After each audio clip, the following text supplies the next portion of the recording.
CSI Emmanuel தேவாலயம், தகரகுப்பம் திருச்சபையின் அன்பு உறவுகளே, சபை ஊழியர், சபை மணியம், சபை மூப்பர்களே, தாய்மார்களே, குழந்தைகளே, உங்கள் அனைவரையும் கர்த்தராகிய கிறிஸ்துவின் பரிசுத்தமுள்ள திருநாமத்தில் அன்புடன் நான் வாழ்த்துகிறேன். அனைவருக்கும் இனிய காலை வணக்கத்தையும் ஸ்தோத்திரங்களையும் ஈஸ்டர் தின நல்வாழ்த்துக்களையும் அன்போடு தெரிவிக்கிறேன். மல்லிப்பூ அலங்காரம் பண்ணியிருக்கிறதுனால ஃபேன் போடலையா, இல்லை குளிருதா உங்களுக்கு? சரி, ஓகே, அப்படின்னா பிரச்சனை இல்லை. பிரியமானவர்களே, இந்த மகிழ்ச்சியான காலை நேரத்தில் ஆண்டவரை தொழுது கொள்ளும்படி நாம் ஏன் இங்கே கூடியிருக்கிறோம் என்றால், ஆண்டவர் சாவை ஜெயித்து உயிர்த்தெழுந்திருக்கிறார், மரணத்தை வென்றிருக்கிறார். லூக்கா நற்செய்தியாளர் ரொம்ப அற்புதமான வார்த்தையை சொல்வாரு. அவர் தாம் சொன்னபடியே உயிர்த்தெழுந்தார். அது ரொம்ப முக்கியமான ஸ்டேட்மெண்ட். அவர் தாம் சொன்னபடியே உயிர்த்தெழுந்தார், தாம் சொன்னபடியே மரித்தார், தாம் சொன்னபடியே அடக்கம் செய்யப்பட்டார். எதுவும் அவர் சொல்லாமல் நடக்கவில்லை, எதுவும் அவருக்கு தெரியாமல் நடக்கவில்லை. எல்லாவற்றையும் தெரிந்துதான் அவர் செய்தார். மரிக்கப் போவது தெரியும், பாடுகள் தெரியும், அவமானங்கள் தெரியும், நிந்தைகள் தெரியும், வலி, வேதனை, கண்ணீர், காயங்கள் தெரியும், அடக்கம் செய்யப்பட போவதும் தெரியும். இருப்பினும் மகிழ்ச்சியோடு அதை ஏற்றுக்கொண்டார். அவர் உயிர்த்தெழப் போவதும் அவருக்கு தெரியும். ஆகவே தம்முடைய சீடர்களுக்கும் தம்மை நம்பி வருகின்ற இறை மக்களுக்கும் பல முறை நேரடியாகவும் மறைமுகமாகவும் அவர் சொல்லி இருக்கிறார், நான் மரிப்பேன், ஆனால் மீண்டும் உயிர்த்தெழுவேன். என்னை சிலுவையில் அறைவார்கள், நான் பாடுகளுக்கு ஒப்புக் கொடுக்கப்படுவேன், ஆனால் திடன் கொள்ளுங்கள், நான் மீண்டும் உயிர்த்தெழுவேன். அவருடைய உயிர்ப்பின் நம்பிக்கை என்பது ஒரு பொதுவான நம்பிக்கை அல்ல. தயவு செய்து நீங்கள் இந்த ஸ்டேட்மெண்ட்டை ரொம்ப ஆழமாக விசுவாசிக்கணும். அவருடைய உயிர்ப்பின் நம்பிக்கை என்பது பொதுவானது அல்ல. Don't generalize the experience of resurrection. உயிர்த்தெழுந்த அனுபவத்தை ஜெனரலைஸ் பண்ணாதீங்க, பொதுவாக்காதீங்க. அது தனிப்பட்ட வாழ்வுக்கு உரித்தானது. அது ஒரு தனிப்பட்ட அனுபவம். It's a personal experience. அதுவும் எப்படிப்பட்ட பர்சனல்னா, இன்டர்பர்சனல் எக்ஸ்பீரியன்ஸ். அவர் எனக்காக மரித்தார், அவர் எனக்காக பாடனுபவித்தார், அவர் எனக்காக பழியேற்றுக் கொண்டார், அவர் எனக்காக காயங்கள் பட்டார், அவர் எனக்காக கல்லறையில் வைக்கப்பட்டார். இன்று அவர் எனக்காக உயிர் பெற்றிருக்கிறார். எனக்காக, என் குடும்பத்துக்காக, என் வாழ்வுக்காக, நான் மீட்பு பெற வேண்டும் என்பதற்காக, நான் நிலையான வாழ்வை பெற்றுக்கொள்ள வேண்டும் என்பதற்காக, நான் சமாதானத்தோடு ஜீவிக்க வேண்டும் என்பதற்காக அவர் உயிர்த்தெழுந்திருக்கிறார். இந்த பர்சனல் அனுபவம் கிடைக்க வேண்டும் என்பதற்காக தான் நம்முடைய ஆண்டவராகிய இயேசு அவர் உயிர்த்தெழுந்த பிறகும் உடனே பரமேறி போகாமல் 40 நாள் இந்த பூமியில் தங்கி இருக்கிறார். நல்ல நீங்க இந்த வார்த்தையை புரிஞ்சுக்கணும். நேரத்தை கருதி நாம் சுருக்கமாய் நிறைவு செய்ய போகிறோம். அவர் உயிர்த்தெழுந்த பிறகு 40 நாள் இந்த பூமியிலே தங்கி இருக்கிறார். ஒன்றல்ல, இரண்டல்ல, 40 நாளளவும் பூமியில் தங்கி இருந்தார். இந்த 40 நாளளவும் அவர் தம்முடைய சீடர்களுக்கு ஒரு தனிப்பட்ட அனுபவத்தை கொடுக்கிறார். உங்களுக்கு புரியுதா? தனிப்பட்ட அனுபவத்தை கொடுக்கிறார். உங்களுக்கு உதாரணமா 3 சம்பவங்களை சொல்லி நான் நிறைவு செய்கிறேன். 3 சம்பவங்களை உங்கள் மனதில் உள்வாங்கிக் கொள்ளுங்கள். எப்படி ஆண்டவர் இயேசுவுடைய உயிர்த்தெழுந்த அனுபவம் தனிப்பட்ட முறையில் எனக்கு சொந்தம் என்றால், அதற்கு 3 முக்கியமான உதாரணம் இருக்கிறது. 3 important exemplary experience. ஒன்று, ஆண்டவர் இயேசு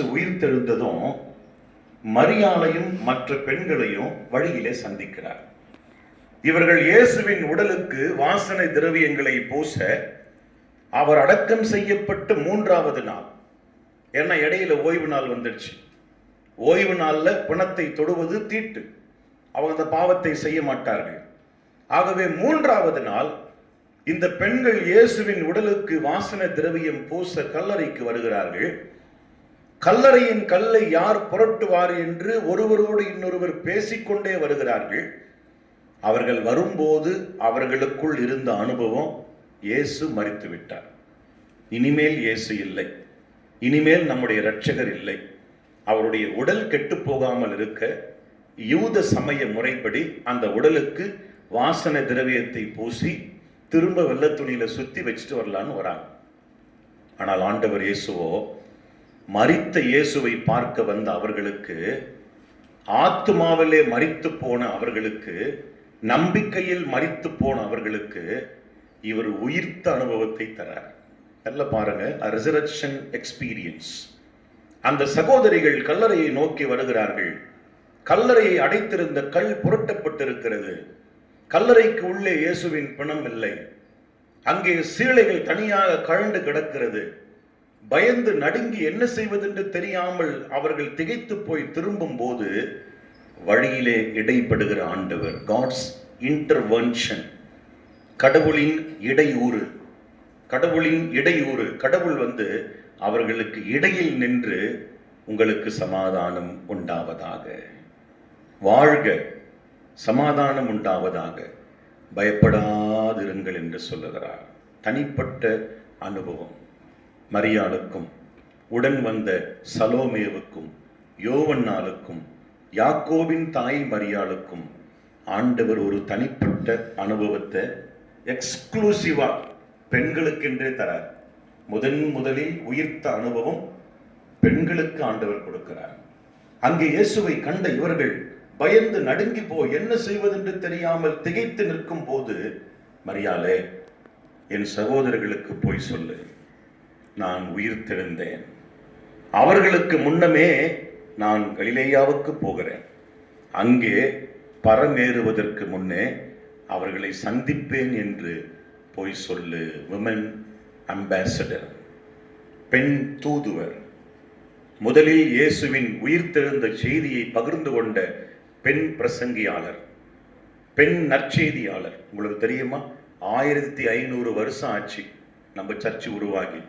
அதாவது Protestant mission, church of England. கேள்விப்பட்டீங்களா? நியூஸ்ல பார்த்தீங்களா? நம்முடைய சர்ச் ஆஃப் இங்கிலாந்து என்கிற புராட்டஸ்டன்ட் திருச்சபையினுடைய தாய் திருச்சபை உருவாகி 1500 இயர்ஸ் ஆகுது. இந்த 1500 வருஷத்துல எப்படி கத்தோலிக்க மக்களுக்கு உச்ச தலைவர் போப் இருக்கிறாரோ, அதுபோல நம்மை போன்ற மக்களுக்கு உச்ச தலைவர் ஆர்ச் பிஷப் ஆஃப் கேன்டர்பரி. இந்த கேன்டர்பரி எனும் சர்ச் ஆஃப் இங்கிலாந்துக்கு ஒரு முறை கூட ஒரு ஆண் ஒரு பெண் பொறுப்பேற்றதில்லை. வரலாற்றில் முதல் முறை 1500 ஆண்டுகளுக்கு பிறகு சாரா முலாலே என்கிற ஒரு பெண் ஆர்ச் பிஷப் ஆஃப் கேன்டர்பரியா பொறுப்பேற்றிருக்கிறாங்க. 1500 வருடம் கழித்து ஒரு பெண்ணுக்கு வாய்ப்பு. எத்தனை வருஷம் ஆச்சு பாருங்க. ஆனா கடவுள் 2000 ஆண்டுகளுக்கு முன்னேயே ஒரு பெண்ணுக்கு அந்த அனுபவத்தை கொடுத்து அனுப்புறாரு. மரியாளே, போய் சொல்லு, என் சகோதரர்களுக்கு போய் சொல்லு, நான் உயிர்த்தெழுந்தேன் என்று போய் சொல்லு. இது முதல் எக்ஸ்பீரியன்ஸ். இரண்டாவது, இயேசுவானவர் அவருடைய சீடர்களை சந்திக்க வரார். அவருடைய சீடர்கள் மொத்தம் 12 பேர். இப்ப 2 பேர் ஆப்சென்ட். ஒருத்தர் செத்துட்டார், இன்னொருத்தர் இல்லை. யாரு?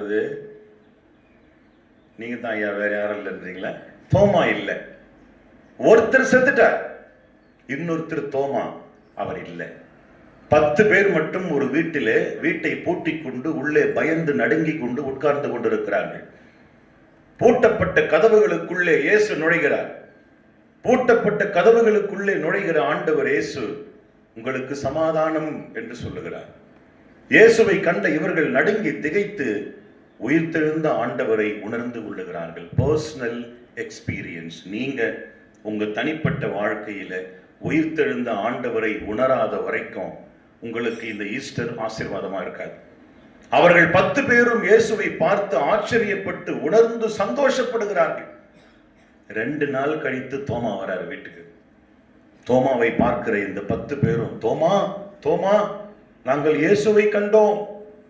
கர்த்தராகிய இயேசு மரிக்கவில்லை, அவர் மரித்து உயிர் பெற்றார். அவர் கல்லறையில் இருக்கிற கடவுள் அல்ல, அவர் சாவை வென்றவர். அவர் மீண்டு வந்திருக்கிறார். அவர் மறுபடியும் உயிர்த்தெழுந்தார் என்று சொல்லும் போது தோமா ரொம்ப கூலா சொல்றாரு, நீங்கள் கண்டீர்கள், விசுவாசிக்கிறீர்கள். நான் காணவில்லை, எப்படி விசுவாசிப்பது? அவர் வரும்போது இவர் இல்லைன்றது பிரச்சனை இல்லை, நான் இல்லாத போது அவர் வந்திருக்கிறார். அதனாலே நான் அவரை கண்டாலுடைய நான் விசுவாசிக்க மாட்டேன். ஆண்டவர் இயேசு ஒரு தனி மனுஷனுக்காக, தன் சீடனுக்காக அதே வீட்டுக்கு 8 நாள் கழிச்சு திரும்ப வரார். நல்லா புரிஞ்சுங்க, what a personal experience that Jesus has given. ஆண்டவர் இயேசு ஒரு தனிப்பட்ட அனுபவத்தை எப்படி கொடுக்கிறார் பாருங்க. 8 நாள் கழித்து அதே வீட்டுக்கு வருகிற ஆண்டவர் இயேசு தோமாவை பார்த்து, தோமா, என் காயங்களை பார், என் கைகளை பார், என் தழும்புகளை பார், என் விலாவின் காயத்தில் உன் விரல்களை வைத்து தயவு செய்து உணர்ந்து என்னை நம்பு. தோமா, என் ஆண்டவனே, என் தேவனே என்று சொல்லி தனிப்பட்ட அனுபவத்தை உணர்ந்து அப்படியே சரண்டர் ஆகிறார். அப்ப சொல்றாரு, தோமா, நீ கண்டதினால் விசுவாசித்தாய், காணாமலும் விசுவாசிக்கிறவர் பாக்கியவான். நம்ம பார்க்கல, அது நடந்து 2000 வருஷம் ஆச்சு. நமக்கு வயசு 40, ஆனா நாம இன்னும் விசுவாசிக்கிறோம். நாம் உண்மையில் பாக்கியவான்கள். 3வது அனுபவம், அவர் தோமாவை சந்திச்சுட்டு அந்த வீட்டில இருந்து எருசலேமில இருந்து கிளம்பி எம்மாவுக்கு போறார். அது 8 மைல் தூரம் இருக்கிற ஒரு கிராமம். அவங்க சந்தைக்கு வந்துட்டு திரும்ப போறாங்க. நான் கதையா சொல்ல, உண்மை. சந்தைக்கு வந்துட்டு திரும்ப போறாங்க. அவர்கள் எருசலேமில் இருந்து எம்மாவுக்கு போகிற வழியில இயேசுவினுடைய சீடர் வட்டம் 3, ஒன்னு இன்னர் சர்க்கிள், இன்னொன்னு அவுட்டர் சர்க்கிள், அதுக்கடுத்து லார்ஜர் சர்க்கிள். 12 பேர், 70 பேர், 120 பேர். இதுல 12 பேர் தவிர்த்து மீதம் இருக்கிற 40 பேர்ல 2 பேர் இவங்க. இந்த 2 சீடரும் பேசிக்கொண்டே போறாங்க. ஐயோ, இயேசுவை கொண்டுட்டாங்களே,